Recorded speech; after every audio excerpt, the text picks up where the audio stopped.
Bienvenidas y bienvenidos a una sesión más de Aprende en Casa, nuestra herramienta del aprendizaje para el ciclo escolar 2020-2021, en el contexto de un modelo híbrido con recursos de la educación a distancia. Mi nombre es Nadia Jiménez y hoy me acompaña la maestra Lourdes de Santos. Bienvenida, maestra. Muchas gracias, Nadia, y gracias también a todas y todos ustedes por acompañarnos. Espero que estén aprovechando al máximo este tiempo para adquirir nuevos conocimientos y desarrollar habilidades correspondientes a la asignatura Historia, primer grado de educación secundaria.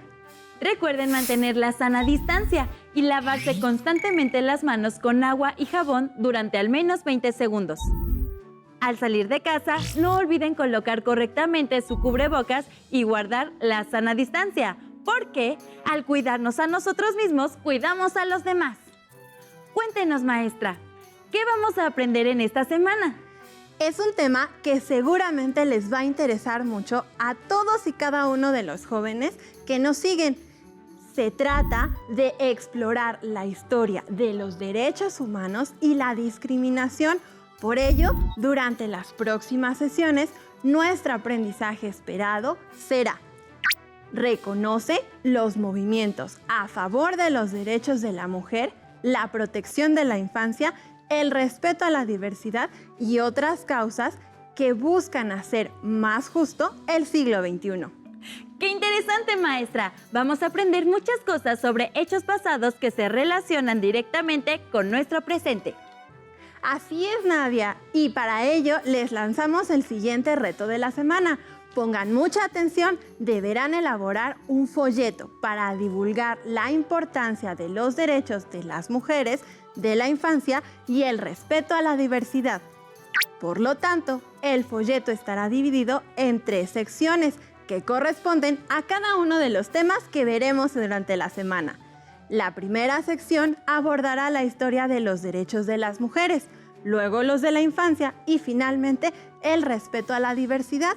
Para cada uno de los temas deberán incluir un caso o personaje que permita ejemplificar lo aprendido.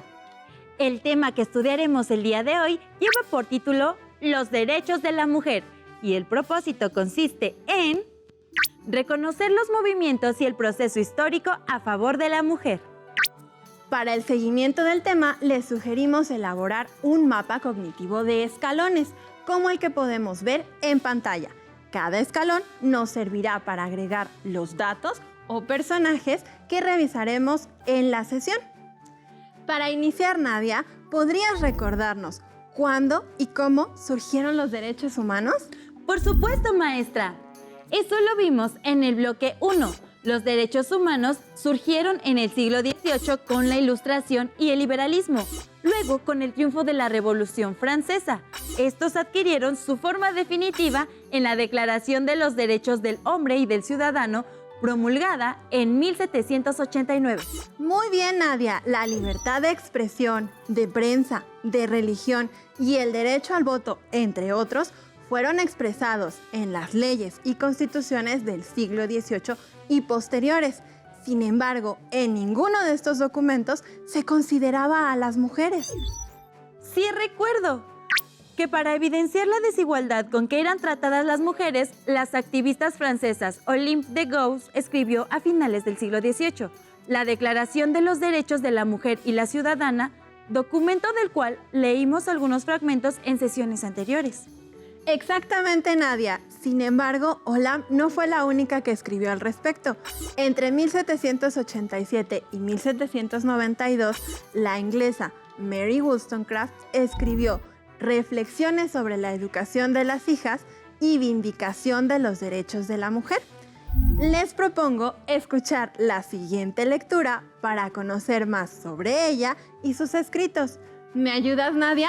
Por supuesto, maestra. Dice así. Mary Wollstonecraft nació en abril de 1759 en Londres. La familia de su padre había hecho suficiente dinero para establecer una granja. A pesar de ello, la familia constantemente tenía dificultades económicas.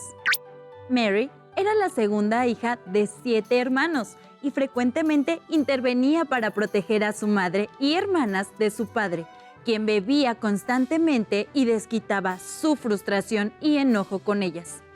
Mantener a sus hermanas fue una responsabilidad constante para Mary, aun cuando ellas ya eran adultas, llegando a ayudar a su hermana Eliza a escapar de su marido. La carrera como escritora de Mary inició en 1787 por la necesidad de conseguir dinero para ir a Irlanda, donde trabajó como institutriz. Su primera obra, Reflexiones sobre la educación de las hijas, analizaba la forma en que las niñas eran educadas y animaba a las madres a enseñarles habilidades que pudieran significar su independencia económica. De regreso de Irlanda, Mary comenzaría a trabajar como escritora de manera regular, publicando artículos sobre educación y trabajando en el diario Analytical Review. Luego de la Revolución Francesa, en 1792, publicaría su obra más famosa, Vindicación de los Derechos de la Mujer, donde afirmaba que hombres y mujeres comparten una misma condición humana y, por tanto, también deben compartir los mismos derechos.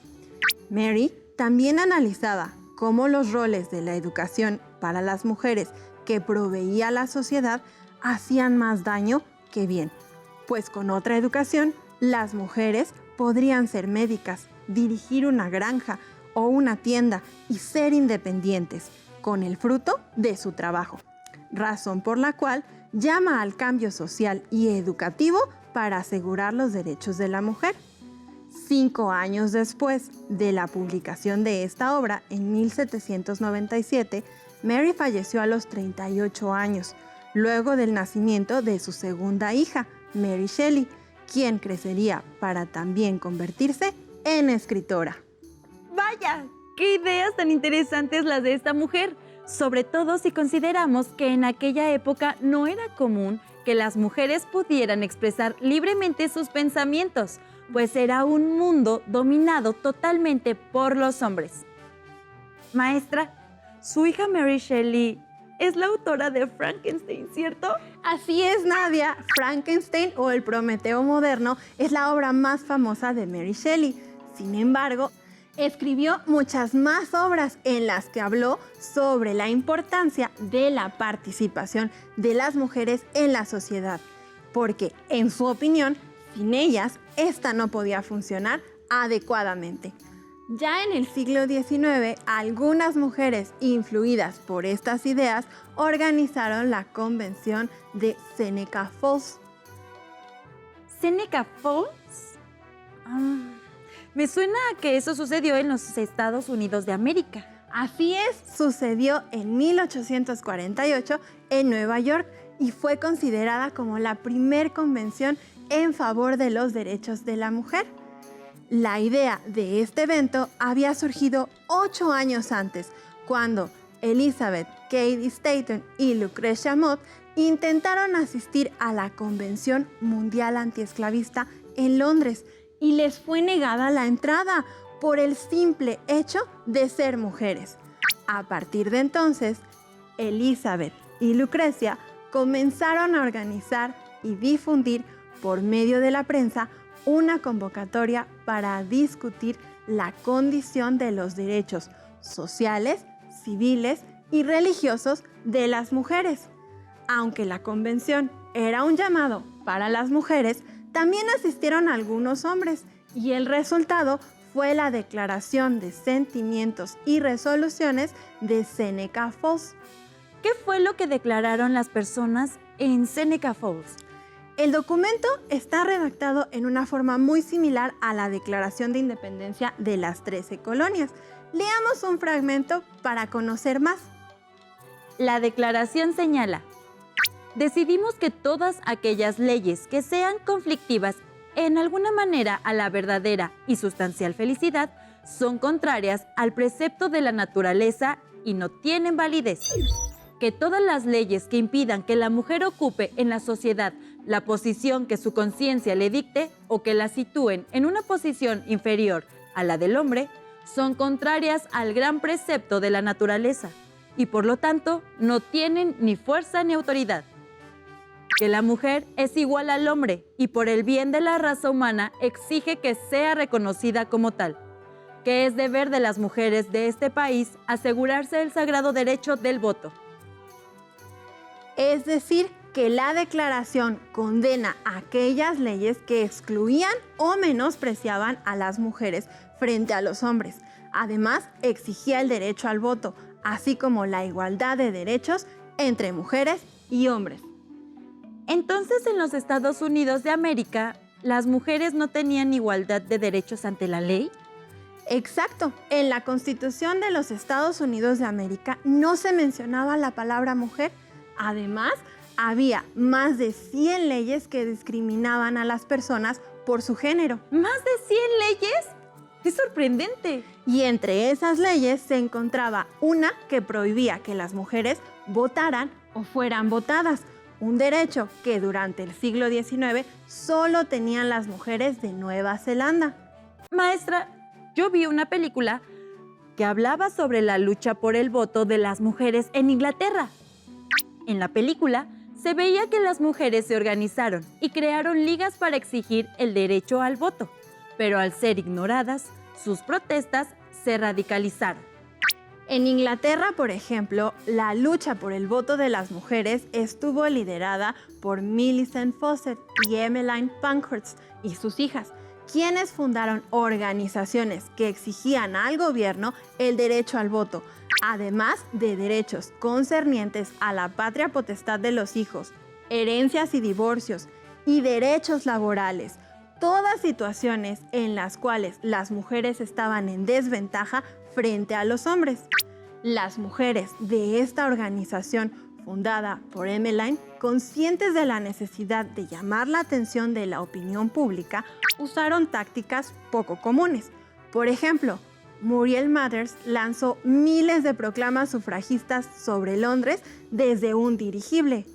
Marion Wallace Dunlop escribió en el pasillo del Parlamento un fragmento de la Declaración de Derechos, y Leonora Cohen destruyó la vitrina de las joyas de la corona en la Torre de Londres.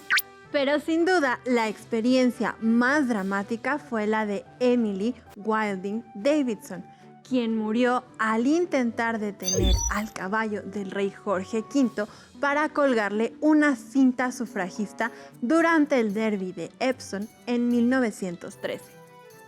Me llamó la atención que en la película mencionan que las mujeres inglesas lograron el voto hasta que concluyó la Primera Guerra Mundial. Así es, la Primera Guerra Mundial tuvo mucho que ver con la conquista del derecho al voto femenino en Europa. Debido a la escasez de mano de obra, las mujeres comenzaron a desarrollar todo tipo de trabajos que antes solo eran desempeñados por hombres, y con ello rompieron el estigma social de que no eran capaces de desempeñar cierto tipo de actividades o de valerse por sí mismas. Después de una larga lucha en 1918, las mujeres en Inglaterra lograron obtener el derecho al voto. Maestra, ¿y qué hay de la lucha por los derechos de las mujeres en México?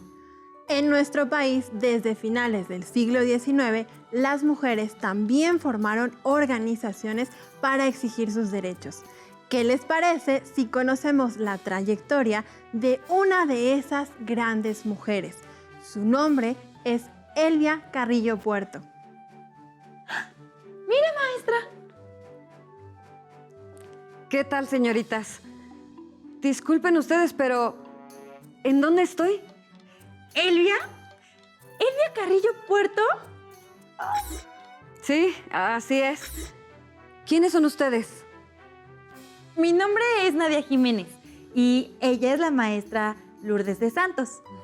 Justo estábamos hablando de usted. ¿De mí? Así es, doña Elvia. Estábamos hablando de su participación en la lucha por los derechos de las mujeres en México. Ya que la tenemos con nosotras, ¿podría platicarnos de viva voz su experiencia? Por supuesto, maestra. Será un gusto compartir con ustedes mis vivencias. ¿Qué les gustaría saber? A mí me gustaría saber qué le motivó a luchar por los derechos de las mujeres. Todo comenzó allá por el año de 1902, cuando la muerte de mi hermana Enriqueta al dar a luz marcó mi vida y el dolor me hizo extender la mirada hacia muchas mujeres que sufrían amargura, miseria, explotación y humillaciones y desvergüenzas. Eso hizo germinar en mi alma ideas vagas y confusas. Pero a medida que me fui instruyendo, se fueron conformando en un cuerpo de doctrinas llamado feminismo. Doña Elvia, me gustaría que nos contara quiénes fueron las mujeres que inspiraron e influyeron sus ideas. Dentro de mis lecturas favoritas estaba, por ejemplo, Vindicación a los derechos de las mujeres, de la inglesa Mary Wollstonecraft. Pero creo que una de las mujeres que más influyó en mi vida fue la maestra yucateca Rita Cetina Gutiérrez, una de las primeras mujeres que lucharon en nuestro país por la educación y la liberación de las mujeres. La maestra Cetina fundó escuelas, en una de las cuales fue mi maestra, y también publicó la revista La Siempre Viva, desde donde promovió ideas avanzadas sobre la educación y la participación de las mujeres en la vida social, cultural y profesional. Doña Elvia, ¿nos podría contar cómo participó en la lucha por los derechos de nosotras las mujeres? Bueno, señorita Nadia, desde que estaba en Yucatán y después cuando me fui a la Ciudad de México, participé con otras mujeres en la conformación de distintas ligas de mujeres campesinas y de resistencia femenina. Nuestro deseo era que las mujeres no fueran invisibles, que se reconocieran sus derechos a obtener beneficios económicos y educativos. Luchábamos porque la mujer se bastase a sí misma, porque tuviera una vida independiente y con los mismos derechos cívicos, sociales y políticos que los hombres. Doña Elvia, cuéntenos más sobre la lucha por el derecho al voto femenino. En Yucatán, con el apoyo de mi hermano Felipe, quien era gobernador, las mujeres pudimos votar y también ser votadas. Por ello fui electa como diputada en mi estado. Sin embargo, cuando mi hermano fue asesinado, como la ley en el estado no había sido modificada, perdimos ese derecho. Posteriormente me fui a la Ciudad de México y allí empezamos a buscar modificar leyes para alcanzar el derecho al voto. Pero los gobiernos post-revolucionarios no lo permitieron. Y tuvieron que pasar muchos más años de lucha antes de que se nos reconociera ese derecho. Fue hasta 1947 cuando logramos que se nos concediera el derecho a votar en elecciones municipales. Y 6 años más tarde, en 1953, por primera vez obtuvimos el derecho a votar en las elecciones nacionales. Doña Elvia, qué interesante lo que nos comenta. No sabía que el derecho a votar y ser votada se había ganado con el esfuerzo de miles de mujeres tan valientes como usted. Muchas gracias, señorita Nadia. Aunque yo creo que lo que hicimos no se compara con lo que pueden lograr estas nuevas generaciones, porque es tarea de todas y todos hacer que los derechos de las mujeres sean respetados, no solo en el ámbito político, sino también en el educativo, laboral y familiar. Bueno, maestra, señorita Nadia, fue un gusto platicar con ustedes, pero debo dejarlas porque tengo otros compromisos que atender. Por supuesto, doña Elvia, entendemos que usted es una mujer muy ocupada y le agradecemos su tiempo y disposición para platicar con nosotras. Hasta pronto, señora. Vaya, maestra, qué visita tan interesante tuvimos en esta sesión. Es verdad, Nadia, ha sido increíble poder conocer a una mujer tan destacada en la lucha por las causas de las mujeres en México. Lo que dijo la señora Elvia Carrillo Puerto me hizo reflexionar en el hecho de que aún hoy en día estamos lejos de alcanzar la igualdad entre mujeres y hombres. Así es, Nadia. Según la ONU, hay todavía 10 países en el mundo que en sus constituciones no garantizan la igualdad entre mujeres y hombres. Las mujeres perciben un salario 23% menor al de los hombres y ocupan apenas el 24% de los puestos de elección popular. En 29 países, los esposos son designados como cabezas de familia, por lo que pueden restringir el derecho de sus esposas a trabajar, a tener propiedades o una cuenta en el banco. Alrededor de 500 millones de mujeres son analfabetas y dedican 3 veces más tiempo que los hombres a tareas domésticas no remuneradas. En todo el mundo, 1 de cada 3 mujeres ha sufrido violencia física o sexual. Además, 1 de cada 10 mujeres de entre 15 y 49 años no cuenta con recursos suficientes para cuidar de su salud sexual y decidir cuántos hijos y cuándo tenerlos, aumentando la mortalidad materna e infantil. No cabe duda que es responsabilidad de todas y todos luchar porque los derechos de las mujeres sean reconocidos y sobre todo respetados. Es cierto, Nadia, y ya que hemos revisado el tema, ¿nos puedes compartir lo que agregamos al mapa cognitivo de escalones? Claro, maestra. En el primer escalón pusimos el surgimiento de los derechos humanos con la Ilustración y las revoluciones liberales. En el segundo agregamos a Mary Wollstonecraft, quien escribió Vindicación de los derechos de la mujer y abogó por la igualdad de sus derechos. En el tercer escalón escribimos la Convención y Declaración de Sentimientos y Resoluciones de Seneca Falls, organizada por Elizabeth Cady Stanton y Lucretia Mott. En el cuarto escalón agregamos la lucha por el voto en Inglaterra, liderada por Emmeline Pankhurst, donde se obtuvo este derecho luego de la Primera Guerra Mundial en 1918. Finalmente, incluimos a Elvia Carrillo Puerto y su lucha por el voto femenino en México. Esta información les puede ser de utilidad para avanzar en el reto de la semana. En pantalla pueden observar la propuesta de folleto que nosotras elaboramos, incorporando el mapa cognitivo de escalera, y en la siguiente página les sugerimos investigar el caso de Olimpia Coral Melo, quien luego de ser víctima de violencia logró crear leyes para proteger otras víctimas como ella. Recuerden que pueden complementar lo que hemos visto en la sesión de hoy con su libro de texto con fuentes bibliográficas digitales y audiovisuales. Les recordamos realizar la lectura del libro de cuentos Vuela Alto, que narra la vida de 10 mujeres extraordinarias y puede animar a niñas, jóvenes y mujeres a ser valientes y a perseguir sus sueños. ¡Listo! Terminamos por hoy, aunque aún nos queda mucha historia por explorar y descubrir. Recuerden compartir con sus familiares lo que han aprendido el día de hoy, porque al dialogar y reflexionar juntos aprendemos más y mejor. Nos vemos muy pronto en una sesión más de Aprende en Casa. ¡Hasta la próxima! Si tienes dudas o necesitas ayuda, llama al Centro de Apoyo Pedagógico a Distancia. El número de teléfono para secundaria es el 55 36 01 71 23. Si requieres consultar los libros de texto en versión digital, recuerda que los puedes encontrar en la página conalitec.cep.gov.mx.